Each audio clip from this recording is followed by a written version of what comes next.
Hello, everyone, and welcome to the 10th episode of the WiSER Wisdom series. My name is Fatma Suedi. I'm a WiSER pioneer, currently working as a shutdown planning engineer across ADNOC offshore sites, and it is my pleasure to be your MC today. WiSER was founded by Masdar in 2015. It stands for Women in Sustainability, Environment, and Renewable Energy.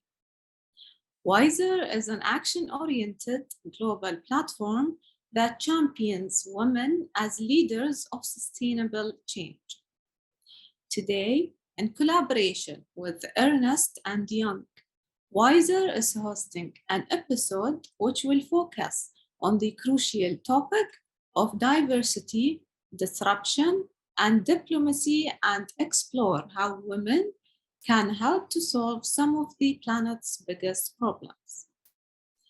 We will soon be hearing from our guest speakers, Her Excellency Razan Khalifa Al Mubarak, UN Climate Change High-Level Champion for the COP28 Presidency, President of the International Union for Conservation of Nature, Managing Director of Mohammed bin Zayed Species Conservation Fund, and WiSER Advisory Council member. And Julie Hood, EY Strategy and Transactions Leader for Europe, Middle East, India, and Africa.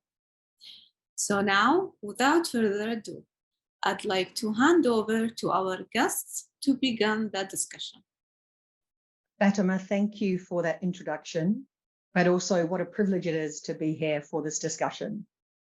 So Razan, if I could start with a question around the fact that you've just recently been appointed as the UN Climate Change High-Level Champion to COP28. Congratulations. But you also act as the President of the International Union of Conservation for Nature, along with your continued involvement on local environmental work across the UAE. Has this new role changed your view on the role that women can play in tackling some of the issues around our environment? Hi, Julie, and thank you to the WiSER team and indeed to Ernst & Young for hosting me in this session. I'm equally intrigued always to have these discussions because I think we just continue to learn and to grow, and that's something that we need to, as a community, consistently nurture and support one another. So it's a fantastic platform and a fantastic network. How has my new role changed my view on the engagement of women? Julie, frankly, it hasn't.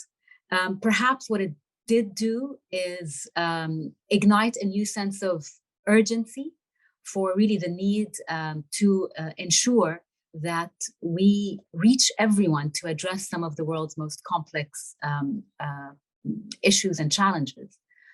We know, for example, with climate change, that the effects and the impacts of climate change that we are facing today, this is no longer a future prospect.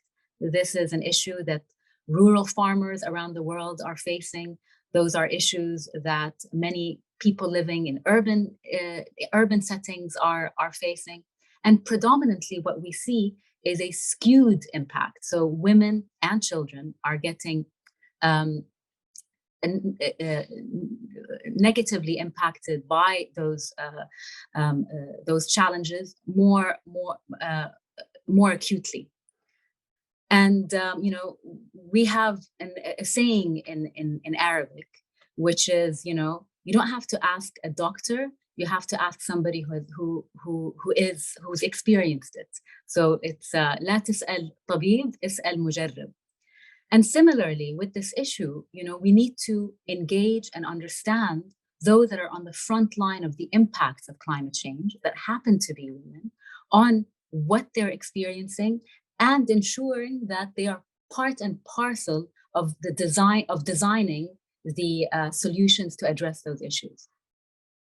Razan, I think probably building on that, I think if we think about how we recognize the achievements of women both tackling, and I think if we think about that, the question that comes to me is around, we've historically always celebrated the achievement at the end. And as you said, this is a journey that is unprecedented when we're facing such challenges. Every economy, every corner of the globe has so much that it has to think about. And we don't have a rule book out there that says this is how we do it. So I really like the positioning around the fact that as we go to the front line and truly listen to and experience the outcomes along the way, I think we also have to celebrate and recognize the achievements of the stepping stones, but also importantly from our mistakes, because we will make many. And if we're comfortable to share those, which we have to get more comfortable sharing both the successes, but when we've slightly got it a little bit wrong or can learn from, I think then that global community and that global community of representation, of diversity, of thought, of representation, I think we have a chance in saying that, well, okay, how do we avoid that next time? So I think really important is around how we celebrate our successes, but learn and make sure that it's on not just the big outcomes, but it's on those stepping stones. And I think that's really important for all of us as we go through this. Yeah, and then perhaps, Julie, I can just as well comment on a number of topics or ideas that you've just sort of raised, and that's the sort of notion of diversity, and the idea that in diversity we truly have strength. And what I'm always fascinated as somebody who has dedicated their career for nature and working in nature, this idea of biomimicry. So when you look at nature, the most resilient nature is the nature that is most biodiverse. So you have the highest sort of density and diversity of different types of natural ecosystems. And you see that in forests, you see that in freshwater systems. So the more diverse the system, the more resilient it is, and the more, in terms of outcome, in terms of the more ecosystem services it's able to survive. Similarly, and I'm sure you've observed this as well in your line of work, when you have a team that's truly diverse, and that's also vindicated by science and research, you have better outcomes. So it's really important that not only do we have sort of diversity of gender around the boardroom or indeed with respect to teams, but also a diversity of age, diversity of disciplines. And so it's important when we think about sort of women, we also think about it as well within their diversity and the various disciplines that they're able to bring into teams and indeed boardrooms and decision-making processes. Yeah, and Razan, I couldn't agree more. And I often, in my analogy, in my work, I get to represent 15,000 of, quite frankly, some of the smartest, most dedicated young individuals, but also, we have a partnership culture, which actually is around creating and supporting the next generation. And I often say to my teams that, to your point of diversity, we can have a boardroom or a team that looks different. And as you say, that's not just in physical looks, but backgrounds, experiences, capabilities. But if we all act the same, we've failed. So I think it also brings us this position of inclusion. And I think that's where I think we can take as women around that table, often as a minority in many of the forums I sit, is the importance of using that seat at the table. And it goes for all of us. If you're new to that, and in particular the young generation, our guys have gone through a very long list, as probably many of your tables that you finally get the people around, they've earned the seat. And I try and encourage them to use that and experiment with that, because the perspectives that come from those diverse backgrounds are so greatly needed in this environment where we don't have the answers. And again, it's not just the what is the outcome, it's the how do we get there. And I think, by default, whether we like it or not, that is part of the DNA of, women have always made stuff happen. So I think it's really important that we get that, but we've got to encourage that and bring that to the front. No, I love, again, what you said is we need to use that seat. And so I currently have the high-level champions seat within the climate change UNFCCC process. The UAE, my country, is hosting COP28. And so how am I using my seat to ensure that women are not just included, but lead and co-design the solutions that we so desperately need? And so I'm leaning on women's network. I'd like to ensure that I don't duplicate the wheel. There are a number of incredible initiatives that can support this notion of inclusion. As high-level champion and as the COP28 team, we are ensuring that delegations, for example, have a 50-50 representation. It is 2023. It's not too much to ask. We need to get there. And those are the types of things that I think with the support of the community that we need to really encourage. So really using that seat as you rightly said. So not just, again, in terms of representation and delegation, but in terms of the how. How do we ensure that in our planning on the type of outcomes, what success could look like, we are also practicing what we preach and ensuring that we do have a good representation, good diversity of women around the table. Yeah. And Razan, you also bring up in that positioning of the role you play, the importance for all of us to have sponsorship from others, because, sponsorship, and we often talk about with, we think about career planning, we think about often the questions we get from a younger generation is who was your mentor, who guided you through that? And quite frankly, I always say they need to be many and varied, and they need to be people that you trust that they're going to tell you what you need to hear, not what you want to hear.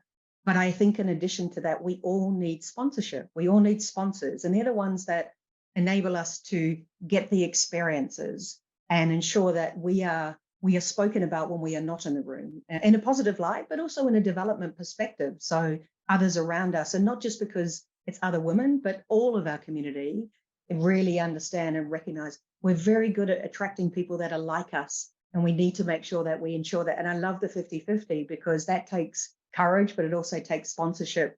But the experiences earlier on, I think I'd love to get your view. I think that's so important for the next generation. I think we've left some of that too late. We've got to get that back down into the pipeline. No, you're right. There are some things that require for them to be institutionalized, and that's really important. But to get to that journey or to get to that outcome where policies that ensure the integration of women are institutionalized, there's a journey. And so my journey has been very, very, I think, interesting from two perspectives. One is, being a young, woman starting a career and the sort of challenges and opportunities that I've faced that have enabled me to I think,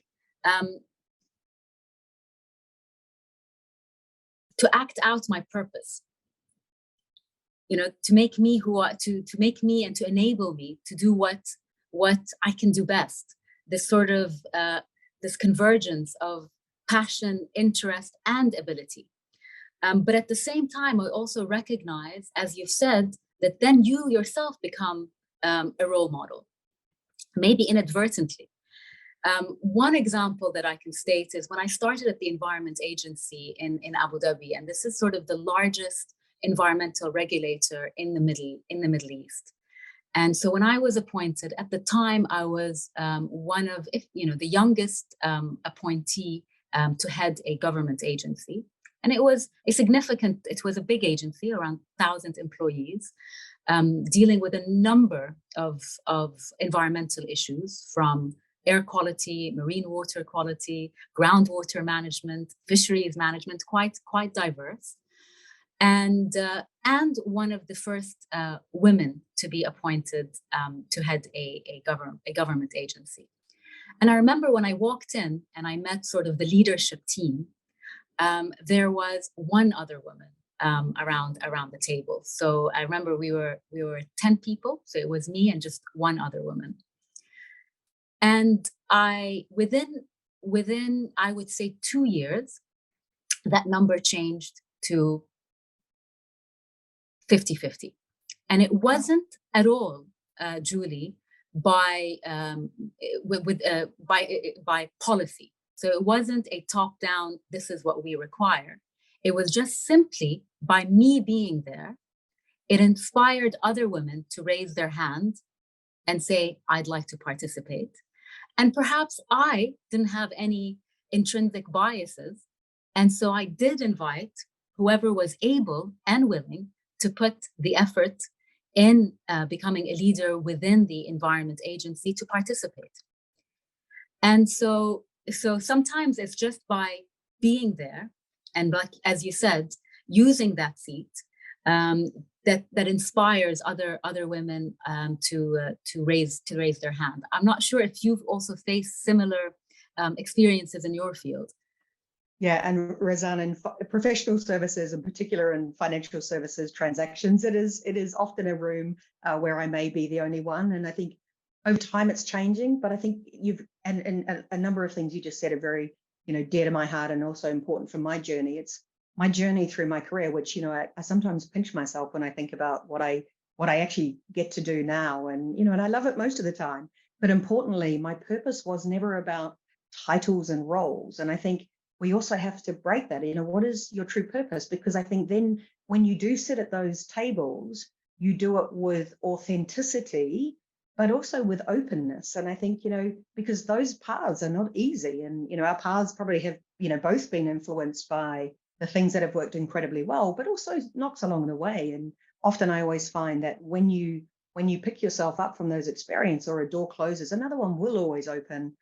Or you'll find it if you are indeed authentic. And I think what's really important, I think, for the next generation is that they don't see those individuals or us in our seats that we have a privilege to fill, because quite frankly, it's a title, but we're actually very transparent around the journey and how we can support and again sponsor them to learn from our mistakes, but also make their own, because that's what makes you stronger. So I really love that. But I think this is where it is important that the next generation sees that there are opportunities. And I've got to work a lot harder in our organization because I've got a long way to go, but it's important. Like you said, there are opportunities, but also responsibilities. Yeah. So, it is, after all, it takes a village. And not only are you as a sort of female leader have the opportunity to ensure that you do your job well, but you have a responsibility to make sure that you also are part of a community and a network that empowers others. Absolutely. And Razan, I'm sure that we're coming close to probably the end of the conversation, but the thinking about the audience that's going to listen to that, I'd love to get from both of us, if I may, sort of, what is your advice, in particular, given the up and coming COP28, the challenges around the environment? What would we say? What would you say to the community out there of what can we ask of them, and also sort of your sort of final words on the next steps that we all need to take together? It's such a huge sort of privilege and responsibility to host COP28 in the UAE.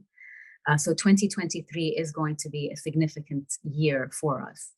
And there are lots of opportunities to participate. And it's to raise your hand, to come forth, to not necessarily, it is overwhelming.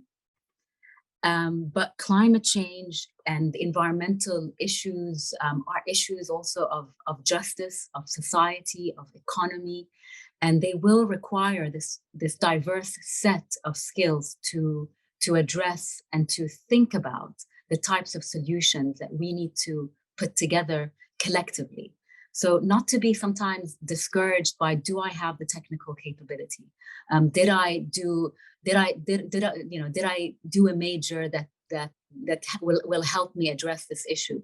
No one knows how to address this issue, but collectively we need to come together with all the various types of disciplines to think together on how to address those issues in a way that is truly inclusive. Razan, what an amazing message. And kind of in my wrap up, can I first say, as you build up to COP28, all the very best. I think it's such an important forum for the world to consider the complexities together and be part of the village, as you said before, because it takes a village in particular with environmental, the villages are interconnected whether we like it or not. So the village is the globe. So I think that's brilliant. And to your point around, we talked before around the seat at the table, and I think that seat is important, and it doesn't matter what role you have today, you have a seat at a table, and use it for your own voice to influence, like you say, not because you have the perfect match, because we don't have the answers, but also use it to place sponsorship of those around you, because that community will be strengthened, quite frankly, with sponsorship and support. So I think we all have a role in that, whatever role we play in society and in our businesses. So I think that's really important. So just to kind of wrap up this conversation, can I say, Razan, you started this conversation with some words that really resonated, and one was urgency.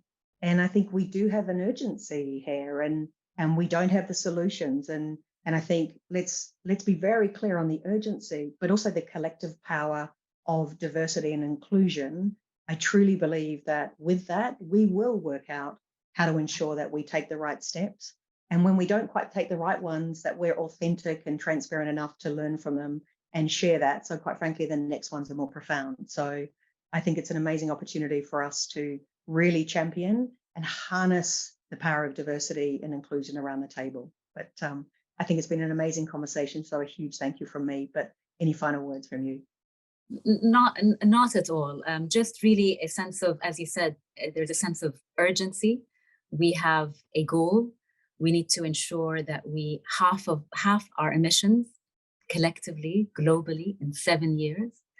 I'm optimistic because yes, whilst we don't have all the solutions, but there are currently today solutions that we can embrace to help guide us through this pathway. But those solutions will not be as impactful or effective if we don't really and truly embrace a inclusive spirit in the way we conduct our business. Fully aligned. And thank you to WiSER for this program as well and for this conversation. Thank you, Your Excellency and Julie, for the engaging discussion and for sharing your expert insights on the game-changing role which women can have in tackling climate change challenges. It was also very interesting to hear about how the younger generations of women can prepare to take their future seats at the decision-making table. I am also excited to action your recommendations. Thank you all for your participation and for our audience for joining us virtually. We conclude our 10th edition of the WiSER Wisdom series, and we look forward to having you join us in our upcoming episodes.